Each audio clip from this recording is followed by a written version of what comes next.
Donc, vous êtes en contact avec un réseau qui vous sollicite des services illégaux consistant à monnayer les mécanisations. Je rappelle que la mécanisation est un droit pour tout agent de l'État, tout fonctionnaire de l'État. Et le gouvernement, à la demande du président de la République, est en train de déployer des efforts importants pour essayer, tant que faire se peut, de lutter contre les exclusions d'hier. Plus de 631 000 agents ont été exclus de la rémunération depuis plus de 20 ans. On les appelle des NP. Certains parmi eux n'ont ni prime, ni salaire.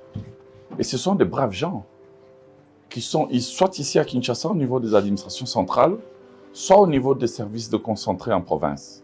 Ils sont dans nos administrations, ils sont dans des services sensibles, ils sont dans nos hôpitaux, dans nos universités, dans des écoles, en train de travailler, mais en même temps de broyer de la poussière, parce qu'ils doivent attendre des années pour espérer être mécanisés. Il y en a qui l'ont été, Dieu merci, depuis que nous sommes là, eh bien, plus de 182 000 personnes ont été mécanisées. Mais parmi les 182 000, beaucoup se sont vus désactivés du système, parfois sans motif, sans raison valable.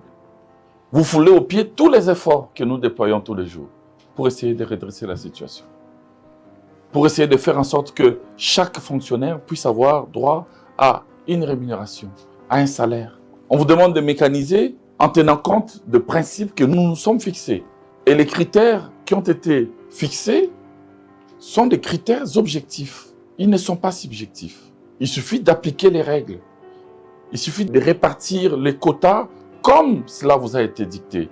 Des quotas pour Kinshasa, pour chaque province. Et au niveau de province, de veiller à une certaine équité entre territoires. C'est ça la ligne que je vous avais dictée. Et là, maintenant, vous faites tout et n'importe quoi. Comment nous allons avancer? Madame la secrétaire générale, je n'ai pas d'autre choix que de faire parler la loi. Vous allez donc être obligé de faire ouvrir des actions disciplinaires contre ces agents-là. Et pour des raisons d'enquête, je serai obligé de vous suspendre tous.